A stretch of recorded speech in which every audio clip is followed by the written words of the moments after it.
Welcome to Business Cake, the show for people who are building their ideas. Today, Patrick and I are joined by Elizabeth Yarbrough. She's the founder of Untangled and shares her journey with us of running a shaved ice truck that sold snowballs, not snow cones, to running Untangled, which helps entrepreneurs systematize and scale their companies. We dive into the power of playbooks, not reinventing the wheel, embracing technology, and really as a business owner, knowing where you are in growth, knowing your inflection points. Elizabeth's company dives in with founders, helps them uncover what makes them special, and then she creates process that captures that magic so you can train your employees on it. Whether you're an entrepreneur, a business owner, or just curious about what it really takes to grow, this conversation is packed with insights that you won't want to miss.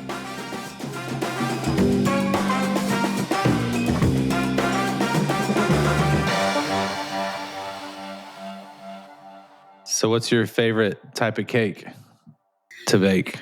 To eat or to bake? Let's go eat. You seemed way more excited about that one. Yes. I don't bake cakes, but I love to eat. Strawberry cake is my, by far, most favorite flavor.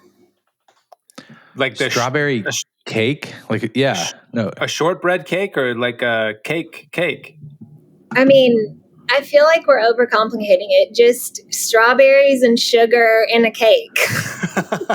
Just like the pink strawberry cake. Like there's real strawberries mixed in with the batter and chunks of seeds and stuff. Like I didn't know this was a cake. Strawberry cake? I didn't know that was like its own cake. I mean, I know you can have like chocolate, vanilla, butterscotch cake, but I didn't know strawberry cake had its own corner. It's strawberry cake, and then there should be strawberry icing on it as well, and then strawberries. And so it's beautiful, and you should eat it in May, this time of year, because it's strawberry season. Yes. It's so good. All right, homework. Go find and buy strawberry cake. That's awesome. Done. We were at your dad's house, and that was the trip that we came up with the name Business Cake. And so y'all were there sitting around the table as we were just sharing that this is the name of the podcast. And I remember it was the first time we said it to people. Yeah, Hunter was like, okay, all right. That sounds like something he would say. He's a very gracious guy, though. He is. What is it you might have said, but I didn't realize the significance of the moment at the time. What does a business cake mean? Patch? I think we're interviewing you, Elizabeth. Okay. I am an interviewer. I get paid to interview, so I know. I felt Elizabeth, that. what do you interpret when you hear business cake? What is your interpretation of that? Okay. Well, usually if I hear cake and it's not in an eating setting, then I'm thinking something like have your cake and eat it too. Okay. Mm-hmm. Business cake. I mean, I think that image is great. You're like ramming cake into your mouths. Yes. I don't know. That was a real photo. Well, that was a real photo. Honestly, we probably don't either. But I'll tell you this. We were on our way to Nashville that Thursday evening, I think, afternoon. And we had some things to talk through, like other projects we were working on, whatever. Like, all right, let's launch this podcast. Our first episode was actually recorded like 6 years ago. And then we tabled it. And so we came back to it. I think we recorded 3 different episodes back then. But so pulled out of my driveway. We're on 85 South because we have to go 85 South to 285 to 70. I mean, It's terrible. And I was like, dude, let's just knock this out real quick, name this podcast and move on so we can talk about everything else. We did not knock it out. It took all 4 hours of all the way to Nashville. And we laughed and we cried and we had silence and we tried every single brain activity. We pulled up ChatGPT, like anything that would work. It was dumb. Between Patrick and I, we have named several things, from kids to businesses to dogs to... And it usually takes 5 seconds. Yeah, it's a very quick process. What do you want to name this? Cascade Falls. Yeah, sounds great. Let's do that. Okay. But Business Cake didn't turn out the same way. It was just too much to name a podcast. It was too much. It broke us. Yeah. Well, here's the thing. Like, we're really after people's stories. And so it exists in art. It exists in business. It exists in a lot of places where you get people's journey. And so we kind of didn't want to be relegated just to business. We really liked the name Pound Cake because it doesn't have any bearing on anything at all. But there was a podcast named Pound Cake from 2016. They made 5 episodes and quit. But that was taken. And so I think Business Cake surfaced about 2 hours in. And then we kind of danced around. I don't remember any of the other front runners, but they are not worth bringing up, even if we did. Yeah, but yeah. I think if I'm going to now retroactively say, okay, let me try to apply some meaning. It's everybody's story is different, right? What you're working with, the ingredients, all this stuff, but you have as an entrepreneur, as a builder, as something, you're trying to create something. You see something and you're like, I can get there. And so then that's why we're here, is to then hear your story on this, Elizabeth. Actually, this will be interesting real quick, just because we'll give her that 4-step I process.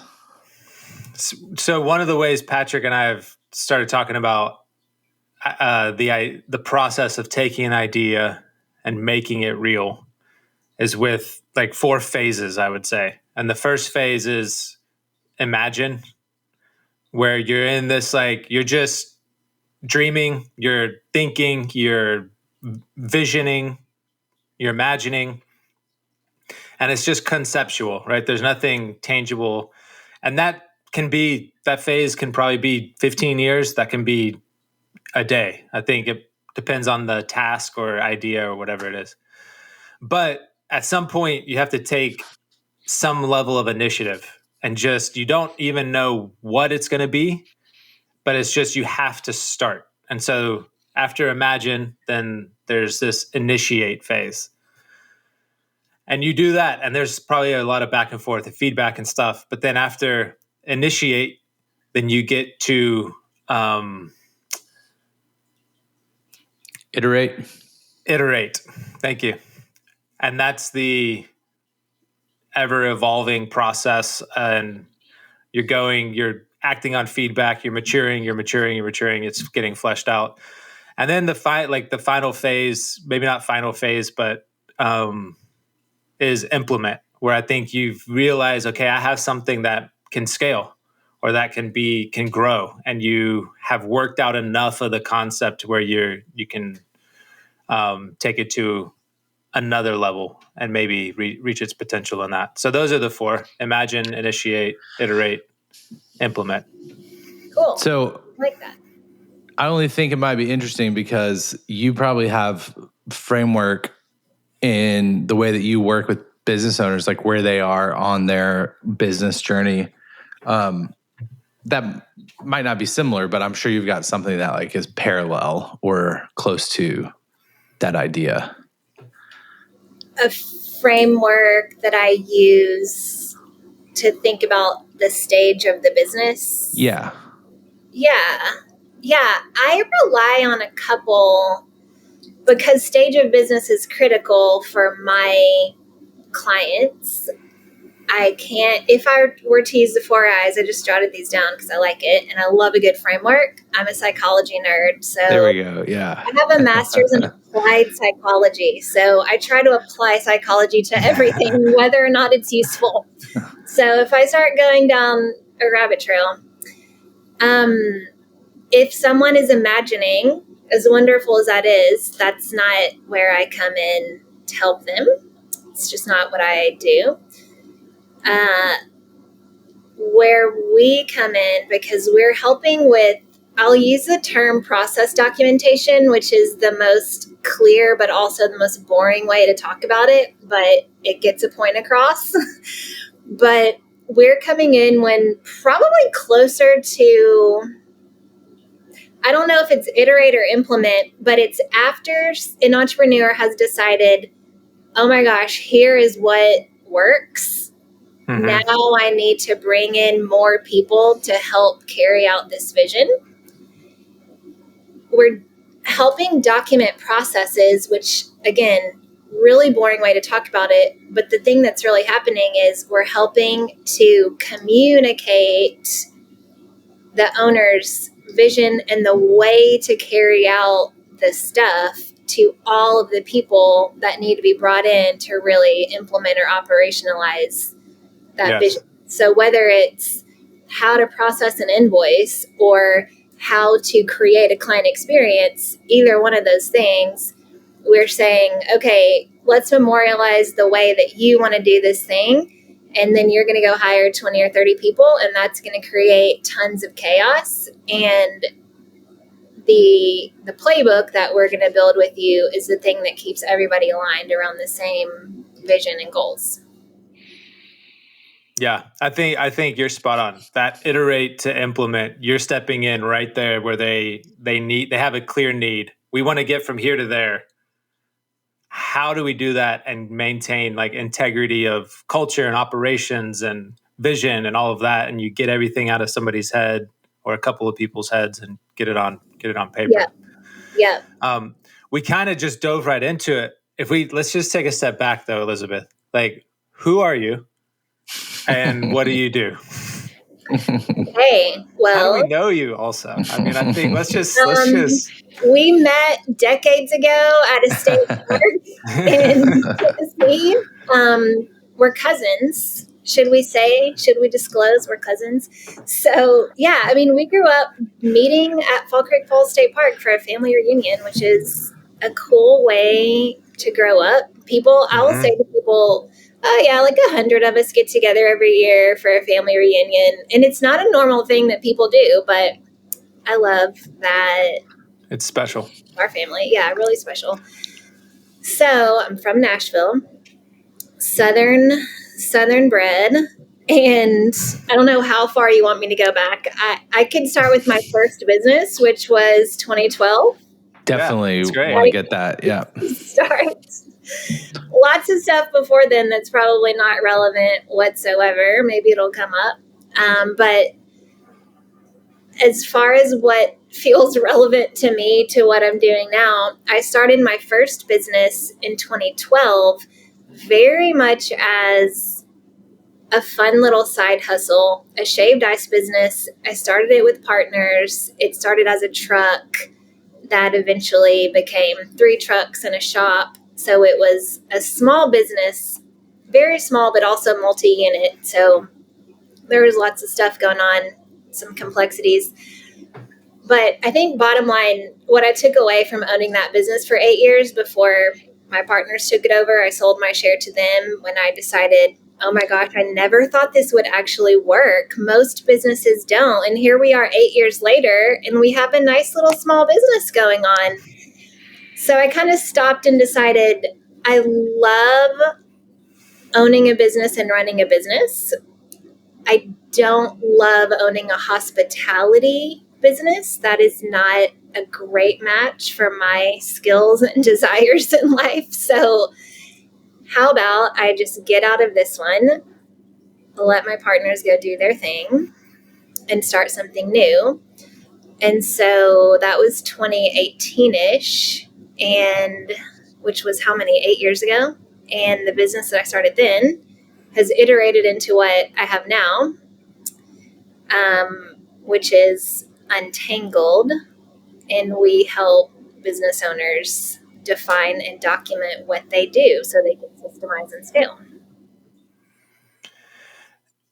Okay. I mean, so if we look at that, just the snow cone business at first, what were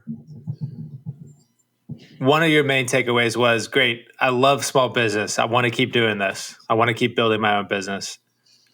And then you learned that it's not hospitality. Right. So that's an important thing. What are a couple of other takeaways that you had from that? My big learning that I carried with me into my next business as an owner, but also really kind of built the value proposition around is I remember looking back and thinking, wow, I really reinvented so many wheels over the past 8 years. There were things like, there was so much that I was learning for the first time, of course, like we all do. Things like, oh, how do you delegate to people? What's a CRM? Like all of these questions that any first-time business owner is going to have. And now I would pick up the phone and call somebody and ask, or I would go check out a book at the library, or I would Google it, anything other than just spend months trying to figure it out all by myself or only with my business partner. We just spent so much time reinventing so many wheels. And even like employee training, we could have gotten a template from somewhere. We've spent hours trying to develop a training curriculum. What else could we have done with all of that time and headspace that we spent doing something like that? And so my big learning that I feel like is invaluable is learn faster and don't recreate wheels, reinvent wheels.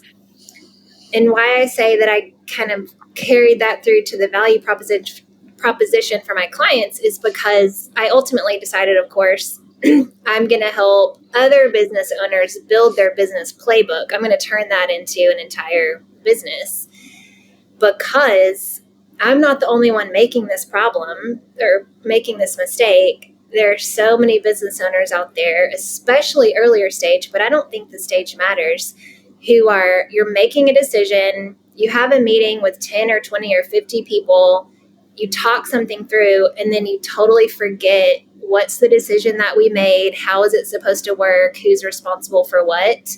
So the simple act of being a playbook-centric company who has a single source of truth that guides the core philosophies and the core shared practices can be a real piece of leverage for a lot of companies. So I love doing that, and that's all we do now. Over the course of the snow cone business, how many different sites or trucks or employees, how did that grow? We started with one truck that we bought off of Craigslist for $5,000 and did it work? The renovation. I mean, yes, but my second big learning was you get what you pay for, which I think enough said there. So we started with the one truck, and then when I sold to them 8 years later, had 3 trucks and a shop, a brick and mortar shop, and across all 4 units, maybe 25 employees during our peak season. We were seasonal, of course, and so March through October was when we made the money, and in June we might have had between 20 and 25 employees. Wow. That's awesome. I mean, that's a lot of work. That's a lot of blood, sweat, and tears. Yeah, there was literal blood, lots of sweat, lots of tears as well. Lots of ice and syrup. Lots of ice. Was strawberry your favorite flavor, snow cone? No, why would you ask that? I'm just kidding. No, strawberry cake is my favorite, but I'm just thinking, actually, it's not a general favorite flavor. My favorite, snowball, because we actually, Snowball. it's Okay, kind of a sorry. big deal. We didn't call them snow cones. We called them snowballs. My favorite snowball probably would have been dulce de leche, which was a creamy snowball. It had sweetened condensed milk on top. Oh, yeah. Milk, some Mhm. cream in the syrup. So it tasted more like ice cream. It was so good. Yeah, that That sounds delicious. I'd take one. Yeah. So, Will, you got anything else on snow cone? I'm going to keep it moving. snowballs. I'm sorry. Jeez. I'm so sorry. Can you It's edit that okay. out? I mean, you haven't been Snowballs. through the training curriculum, so it's fine. But it's actually a great example. It's a small thing to replace the one word with another, but also it was everything because it was a huge part of our training, and it was something that maybe no other company in the whole world, who knows, would have trained somebody to do. Use this word, not that word, 4 letters of a difference. But it was like a conversation starter with our customers, where we would say, we don't call it that, we call it this. And they would ask why. And we would say, because the way that we shave the ice is different and it makes it really fluffy. If you go to that other truck, it's going to be hard and crunchy and it doesn't taste syrup as well. But if you get ours, it's fluffy and it tastes like ice cream.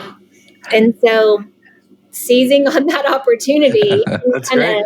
telling our employees, hey, here's an opportunity, you need to take it, was huge. And that's just one example of where a playbook becomes really useful. You're like, here, do this every single time. It seems small, but it's actually really powerful. Thank you, Patrick, for giving us a live instructional on that. I'm happy to be the trainee here. Do you still go get snowballs? It's been a while. I do on occasion. So I got out of this business in 2019. And if you'll recall, the next spring, 2020, was a big change in the world that kind of changed the business model a little bit. We had been doing all of these big events and weddings and things. And now the Retro Snow is the company name. It seems to be a lot more neighborhood centric, and I think that's really working, but it just means a little bit harder for me to find. Yeah, you can't really switch to virtual snowballs. That doesn't really. And they melt quickly, so it's not like they're on DoorDash. Otherwise, I would definitely. Yeah, that's a problem. All right, so you are coming out of Retro Snow, and you know you're going to do something else, and you've kind of had this experience of the complexity, the chaos of starting up a business and making it real, documenting it. And so I'm interested in your first client, maybe not the first one, but the one that like hit and you were like making that difference. You know, how long did that take and what was that client like? Yeah, I remember very, very clearly my first client because all I knew to do at the time was I didn't know exactly the concept I was working on. I just knew my main motivator was I want to create a business for myself that I enjoy running.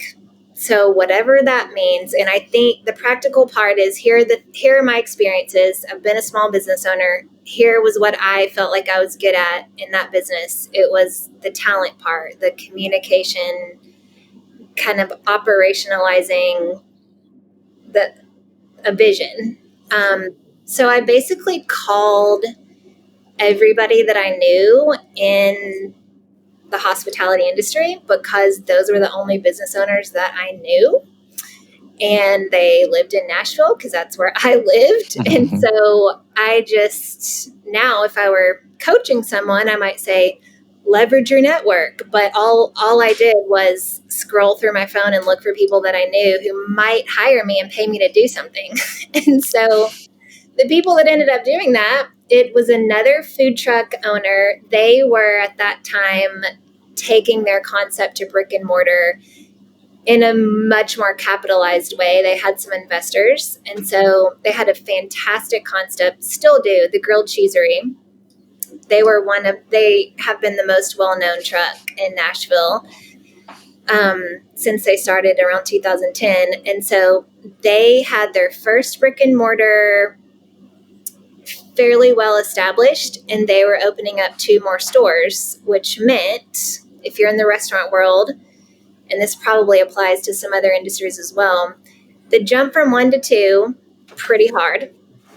The jump from 2 to 3, a lot of times harder, because you learn things you didn't learn the first time around. But if you can get 3 units, if you can scale to 3 units, you can probably scale it to 30, which is then where you start making some really good money. And so the 1 to 2 to 3 is critical, and it all hinges on, can you create the same experience at number 2 that you created at number 1? Can you recreate the magic? Yeah. And so that's what I was helping them with. The owners were very involved.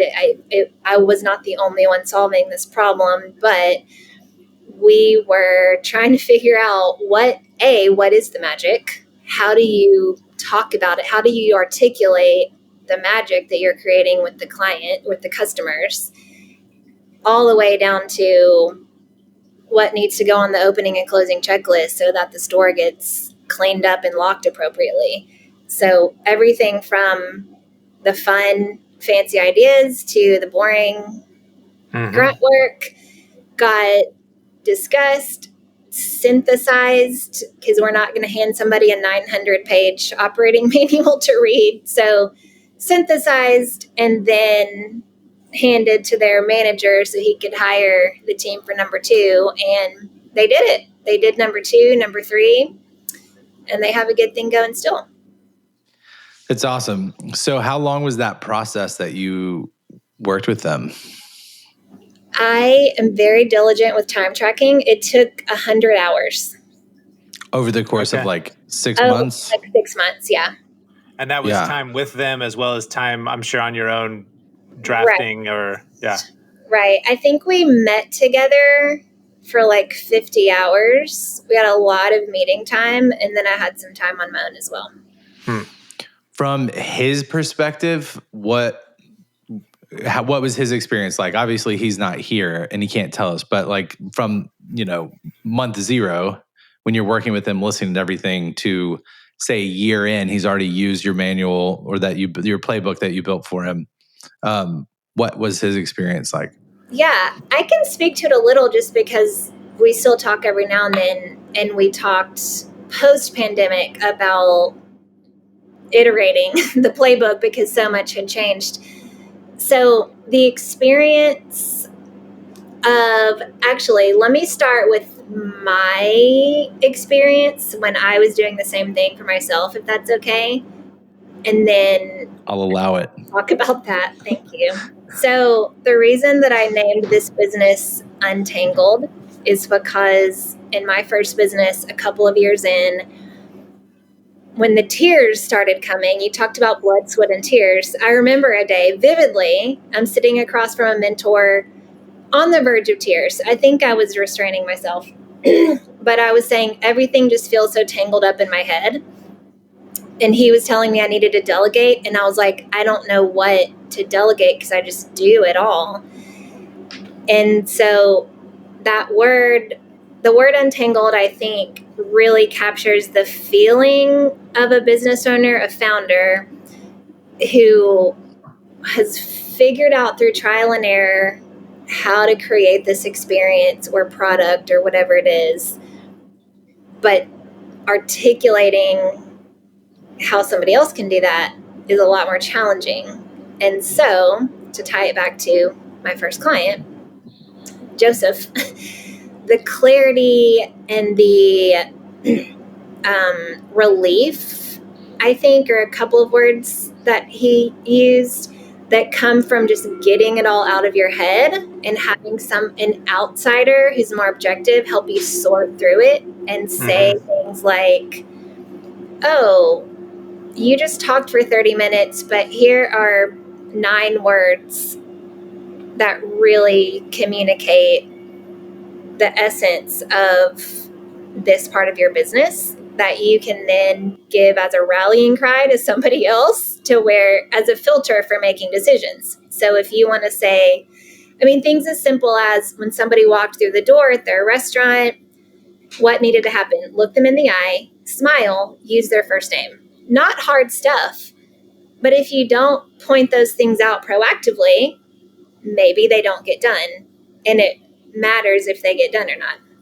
Yeah. So, especially if you're creating a second location, you can't be there to watch your staff to make sure they follow through on it.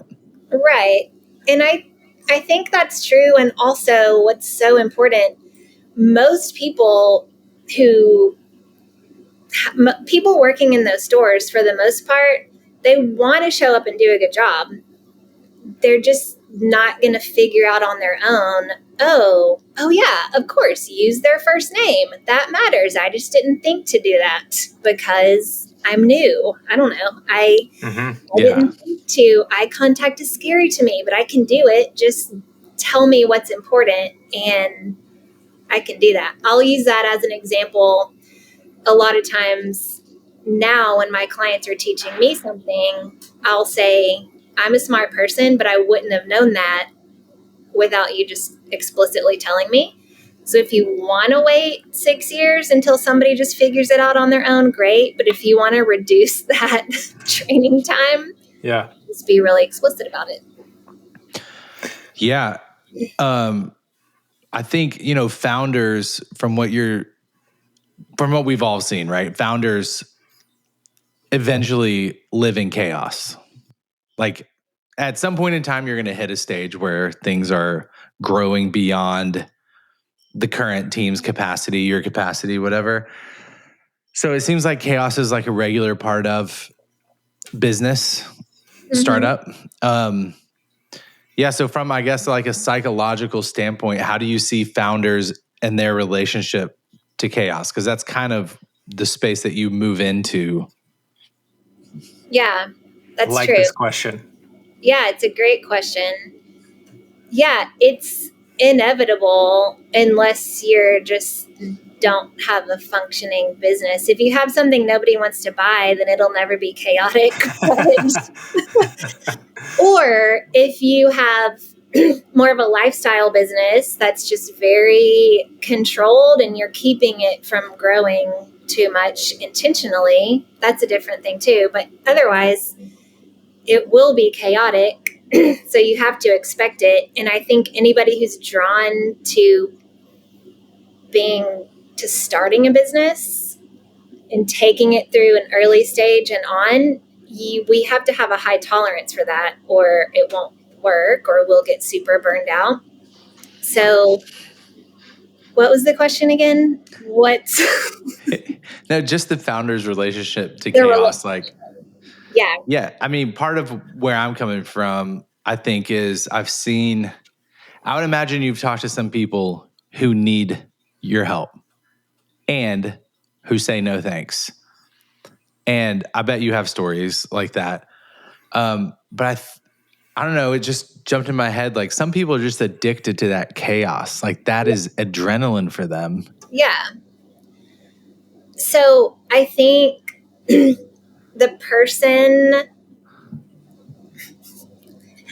most entrepreneurs are a little wacky and yes, drawn to chaos, but it can be a great thing because the founder role, when it's successful, should be create chaos, organize it, systematize it, and then move on to a different part of the business and do the exact same thing. create chaos, systematize it, move on, create chaos. And they may or may not personally be the ones bringing structure and order to the chaos, but they need to make sure that it's getting done in some way to a degree, because that's the stability is the only thing that gives a foundation for any kind of growth. And so where we come in, we come in at the point in time where a founder has decided, whether it's a little too early or a little too late, doesn't matter, but they're deciding things feel chaotic and they have an instinct. It's time that we need to standardize something. And when we do that, then we're going to move on to this other area of the business and just repeat the cycle. Mm-hmm. It's kind of for a founder in the middle of all this chaos, they have found a way to deliver value, like something of value that somebody else isn't able to see. And so their ability to do that and then to have other people join them in that process is great. It's like, that's amazing. But then to what you're talking about, like, how do you get everything that's outside of them? And there's a control element there where, some founders probably like having the tangled web in there, and maybe they think that that's the way to do it because there's an element of control that it gives them. And if the minute you put it on a piece of paper or you document it, it's like, one, they've lost control, and then two, maybe they feel trapped by it. Like there's something about the chaos that they think is necessary. And those are, I know when I've worked in different environments, those are two of the things that you have to help people let go of in the relationship. And once you write it down, it's not stale. You can change it. Like it's okay. You can change it. Yeah, there is a big mindset change that sometimes is necessary, where I have to promise somebody just because we write it down doesn't mean it's set in stone. We are memorializing something the way it is now, so everybody's on the same page. Next week, if you find a better way, change it. Yeah. The point is having an agreed upon way to begin with. Whatever, it's not about the way it is. It's about having everybody aligned around, agreed upon the same way. Well, as you were talking about the grilled cheesery and working with Joseph, I kept thinking of like Chick-fil-A, where they have been able to recreate this experience across, but it's that level of intentionality that you're talking about. Like, you're going to look at somebody in the eye, you're going to greet them, and you're going to use their name. Getting so detailed to that, how are you going to lock up? You're doing operational things, you're doing cultural things, you're talking about all of those pieces.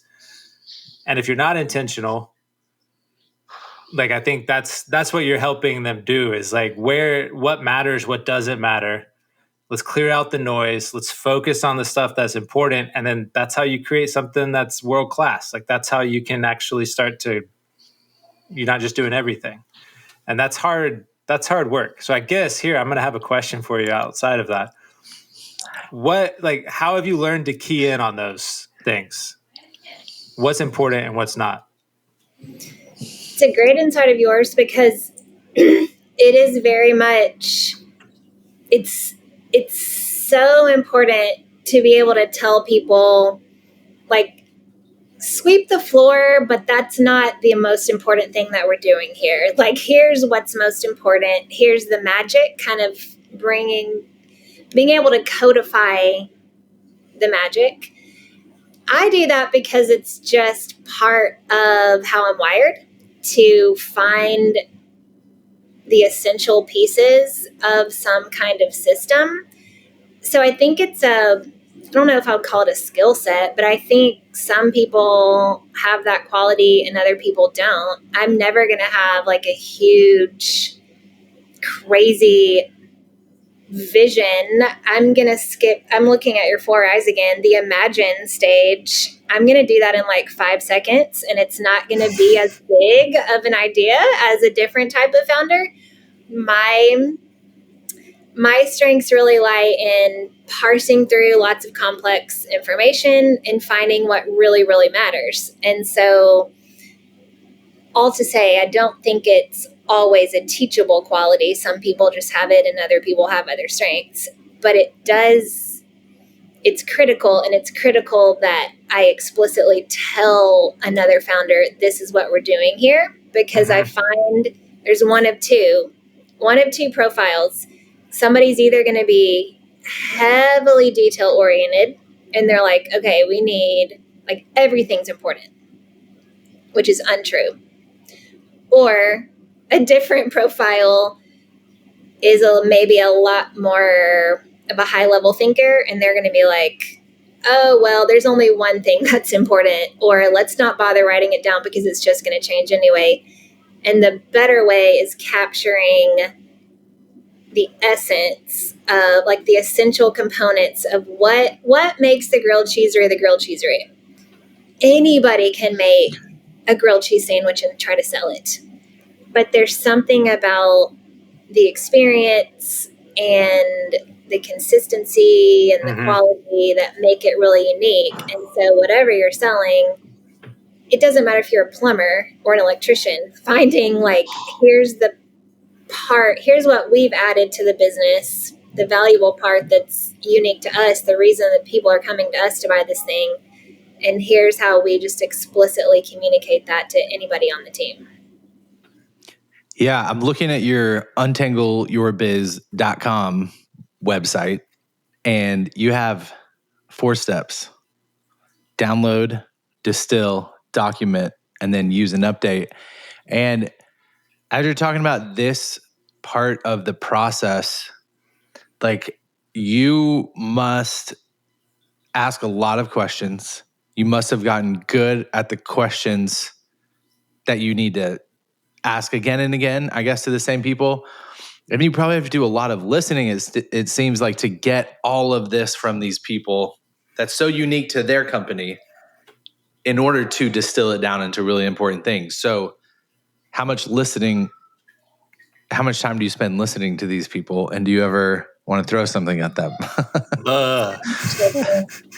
So much listening. I use Fathom now as a note taker. Are you familiar with there are other AI note takers too? But it actually tells you in a session, in a meeting, how much time you're talking versus not talking. So I watch that. And if I'm talking more than 50%, then I question how successful it's going to be.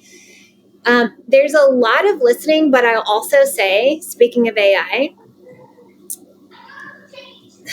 over the past 2 years, I get to spend a lot less time using my brain as the synthesizer of the information, which is not always the best use of time. But a few years ago, that was the only way to get all of this information and distill it down. Now, my clients get the same exact value. We're finding it, but we're using other tools. So I get to go into an interview session, ask a ton of questions, they answer it, and then we're using AI tools to prompt and say, what's most important here? Where does it go wrong? So I know that's a little different than what you're asking, but I think no, I didn't mean to interrupt, but I think it's a great answer. And I think it's a great pivot, in adoption of tools that are made available to us now. Like, I agree. If you're walking in and you're having to listen and remember, and like you said, synthesize all of that information, it's a lot. And that's where you end up spending a lot of your mental and emotional energy, is trying to sort through all that stuff. So if AI can do it and give you the high points, or, I mean, like, how have you used AI at that point? Like, what does it give back to you? I mean, it just saves time in simplifying these complex ideas that we would refer to whoever we're interviewing is the internal subject matter expert. So whether it's the CFO or the lead technician or the chef or whatever the role is, where you want to capture what they know to start standardizing and documenting it, they have to brain dump.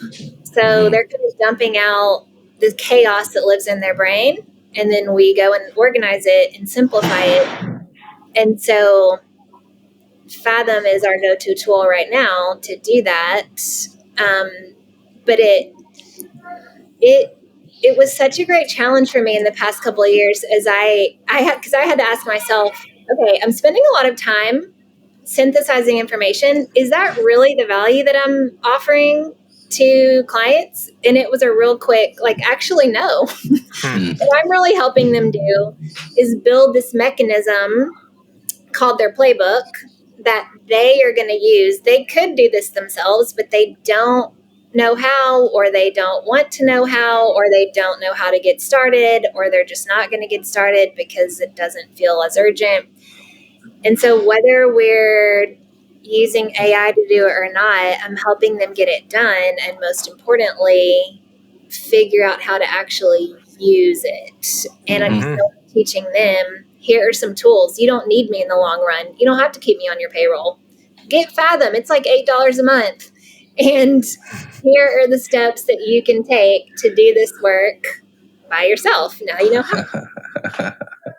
But they might not want to. I mean, I think that's the other piece is there is the value and the attention that you would bring to that is worth it. I was going to ask you, and so you kind of answered it, but when you were talking about the strengths that you bring, and you're like, I don't know, like I think this is kind of just something that I can do. I don't know how I would train it. I was going to challenge you a little bit and say, well, how would you scale then? Because if you then are in the place of the founder, right? How would you do that? It sounds like you're kind of using AI a little bit to help free up your time, which would then help you scale. But what would you like? Yeah, how are you thinking about that? Yeah, great question. Because I'll say I don't think I'm the only one who can do this. I just think there's a certain profile for people who, just like if you're an accountant, like you would never hire me to be your accountant because I would suck at it. I don't have the profile. I'm not wired that way. That's but you could hire me if you'd like. Exactly. That's why I said accountant. So when my growth model is a certification program. Okay. And it's early right now. Where are we? Which eye are we in? I'm in initiating because I have one Untangled certified consultant. We got proof of concept last year. And so I am iterating on that, on our work together last year before we went to number 2. Yeah. But what that looked like, great question. How am I going to scale? It was such a big decision for me to decide, do I want to enjoy this lifestyle business that I really like? Pays pretty well. I get to do whatever I want. It's not stressful at all. It's easy. But I knew myself and I knew that I would get bored in the long run if I weren't solving a bigger problem or working on a bigger challenge. So a good marriage of some things that I wanted was license the business to other people who would build their own client consulting practice under the Untangled banner, which is the direction that I'm heading. So I just said the work is not hard, but that's if you have the right profile instincts. Yeah. So have a profile for if a person, it's less about experience. If a person has these strengths in Strengths Finder assessment, or this DISC profile, or this Kolbe. I love Kolbe, especially right now. Kolbe, so good. Then they might have the right makeup to be able to do this work. And if you have the skills plus all the tools that I've developed over the past 6 years and the right client profile that you're working on and messaging, you can have a great lifestyle business. So that's my plan. That's awesome. And you have one where it's working, and so I mean, if we use the restaurant model, you get 2 and then 3, and then this is going to take off, right? Exactly. Yeah, I'm thinking about the jumps from 1 to 2 and 2 to 3 a lot lately, which is why I'm spending so much time right now refining what her name is Rachel, what we worked on together last year, because we did this 6-month kind of pilot together where we were like, we both agreed, I think this will be valuable, but who knows? Let's just try it and see. And at the end of the year, we decided, yeah, this was great. And so I'm working on my own playbook right now. So meta. And then when it feels ready to give to somebody else, then I'll start recruiting number 2. But I'm going to be super choosy about number 2 and number 3, and then hopefully have a good idea of how to scale it past that.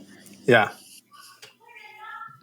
So what about your preferred clients? Because obviously we talked about them being chaotic and then growing and then wanting to scale. Do you look for personality, industry, or do you like what kind of things tip you off to this guy would be, or this girl would be a great client for us? Industry agnostic. So that doesn't matter. Revenue doesn't even matter because we're industry agnostic. So revenue could be all over the place. There are 3 inflection points or just scenarios that a business owner might be facing where it would be a great time. One would be a hiring burst. So this person is who I think of as the bootstrapped entrepreneur. They founded their business or they bought their business, either one, and they're about to hire. Maybe they're going to hire 5 salespeople next year, and they are just aware of the fact that they have no infrastructure to bring these 5 new salespeople into, which can be a very expensive problem. If you hire a whole bunch of people and you don't really know how to get them on board, then people are going to quit. They're not going to make money for you, so things don't usually go well. So onboarding and training is a pain point there, or just operational consistency, just keeping everybody on the same page about how we do things at this business. That's the first profile of a lot of clients that we work with.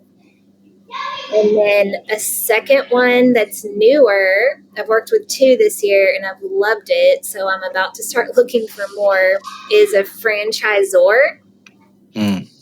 Early stage though, because they may or may not have a single employee yet. They have an idea that they're about to franchise, or maybe they have one unit, like one restaurant or one shoe store or whatever it is. And that unit has employees, but they're about to start licensing the brand. Well, they're about to sell their IP, and at some point in time, they'll need the playbook that they sell to their franchisees. And so that's another great use case for what we do. And then the third and final, there's some kind of transaction involved, either the buyer side or the seller side, but the motivator is value acceleration or value preservation.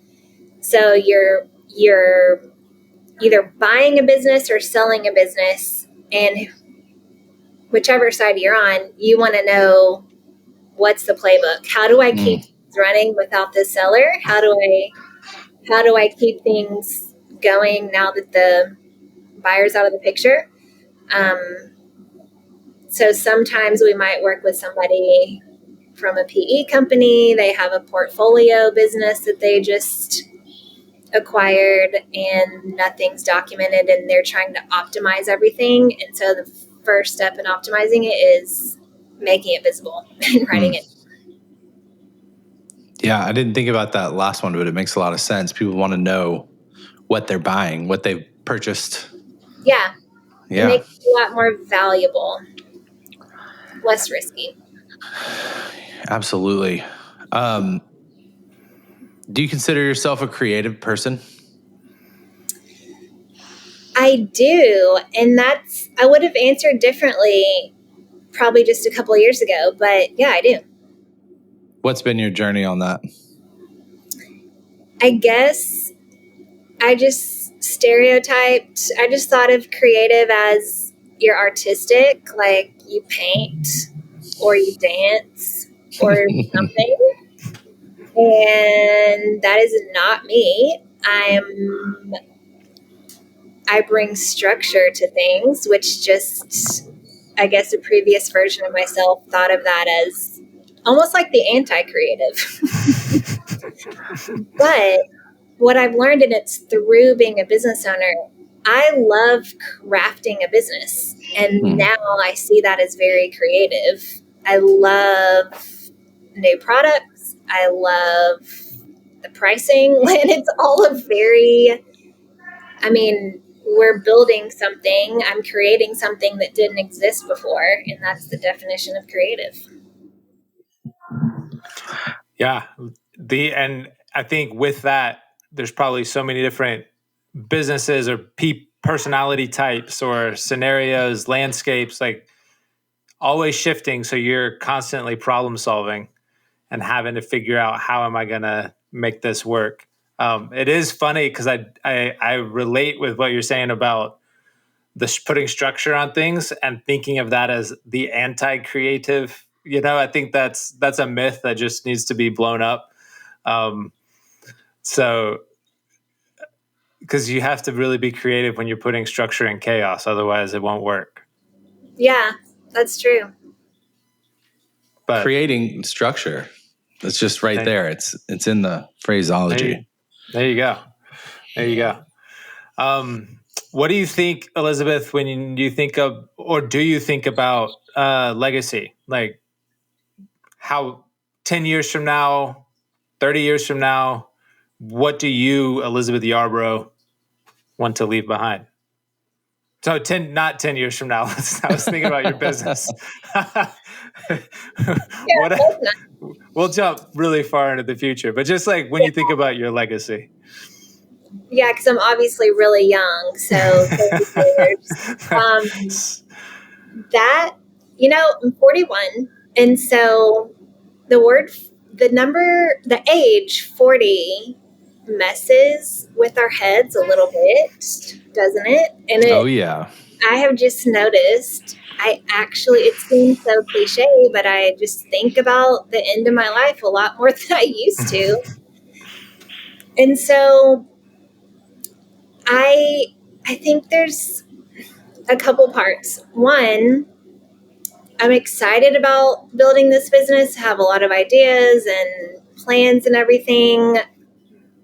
But I also have some non-negotiables where I think at the point that it starts to compromise either my quality of life or my relationships, then something will have to change, which I feel like is a good lesson I learned early enough in life. So I love problem solving. I love challenges.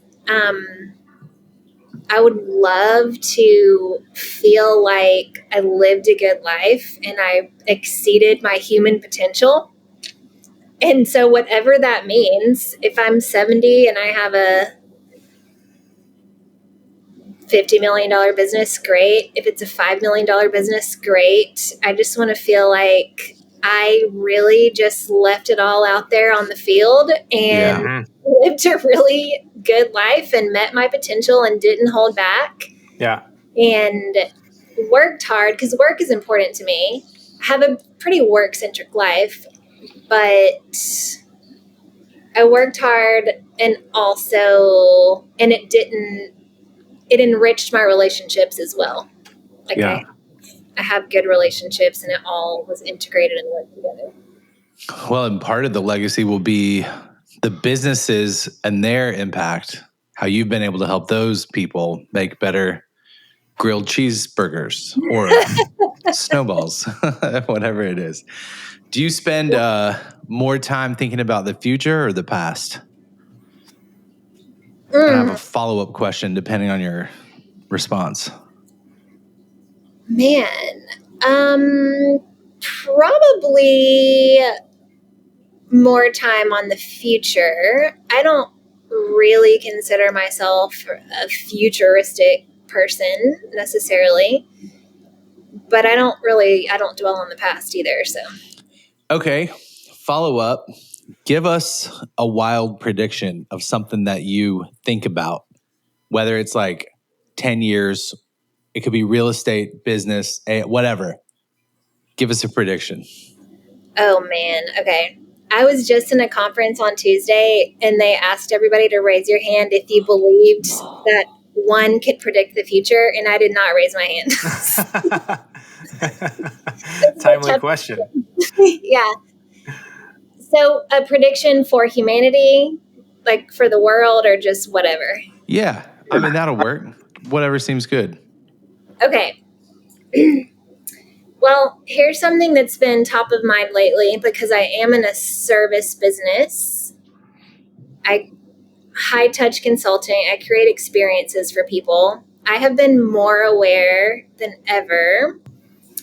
I've talked about AI already, how technology is helping me spend a fraction of the amount of time delivering the same product that compared to 5 years ago. At the same time, I feel like the level of service or the connection or the experience that I'm creating for clients has to be 10 times better now, because so much of our life is spent in front of a screen or outsourcing something to ChatGPT.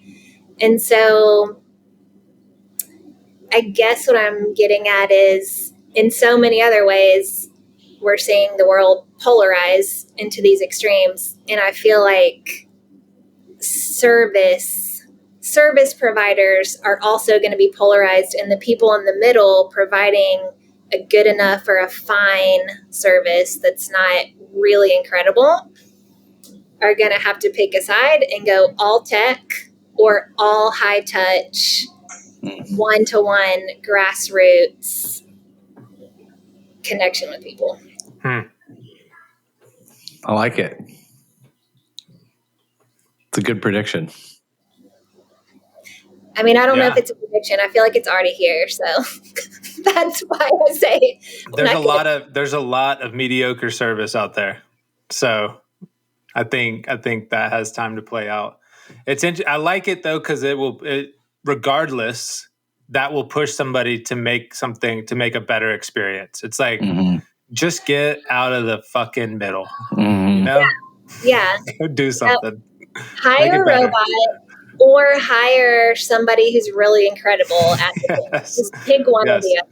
Well, and it also just touches on how technology, particularly AI, since everyone's talking about that these days, is going to alter our work. So it could replace tasks and it could replace roles. But the way that you said it isn't that those people would then find themselves out of a job, but it's like in their mediocrity, they might find themselves with lack of clients and will therefore have to make themselves better and, choose a different direction. But I think there's plenty of work, and I think technology and AI is just going to create different work for us. And I like the way that you've talked about using it. So it's very hopeful, and I think it's a fantastic prediction that, as you said, is already kind of happening. Well, Elizabeth, it's fun.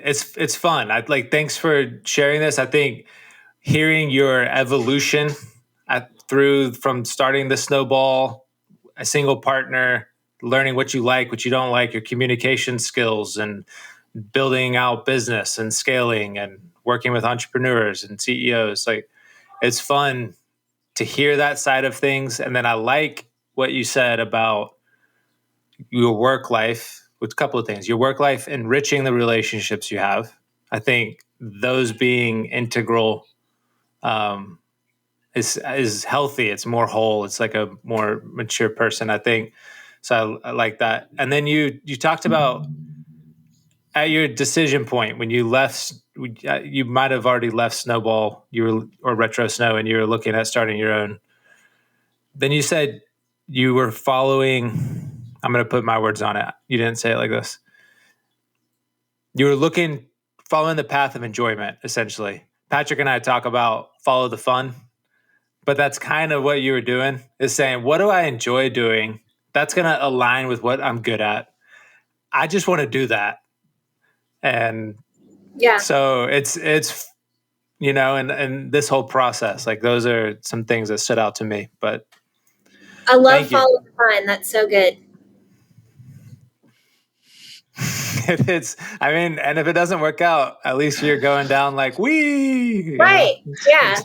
I mean, I would like to believe I'm humble enough to say, if I really have to go get a job and work for somebody else, I can do that if I have to survive, but I will try everything in my power because I think I enjoy being a business owner that much. And yeah, like you, it has served me well to follow my curiosity, follow what is enjoyable, and the rest has kind of worked out around that.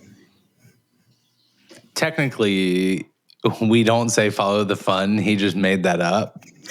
But what we say is find the... I mean, what we've actually... Well, they're actual words. Let me throw out one more. All right, what do you got? Dance like no one's watching. I don't know. What do we say? Find the path of joy. That's what we've said. Is like when people are working through like what direction are we going? Like follow the. We don't even, but fun. It's fine. Whatever. This is great. I like you can stop it. Better. I know. I mean, it's fine. Which one do you like better, Elizabeth? I like find the fun better. But big takeaway is you say you have names for things, but you really just don't. You just say stuff. Business cake. That's it. We have been uncovered, I think. Yeah. Well, if you ever need anything named, feel free to call us. Business Cake is produced by Sound Ops. The music is written by Philip Cusius, and this is hosted by Will and Patrick. If you enjoyed it, please rate us 5 stars wherever you find your podcasts.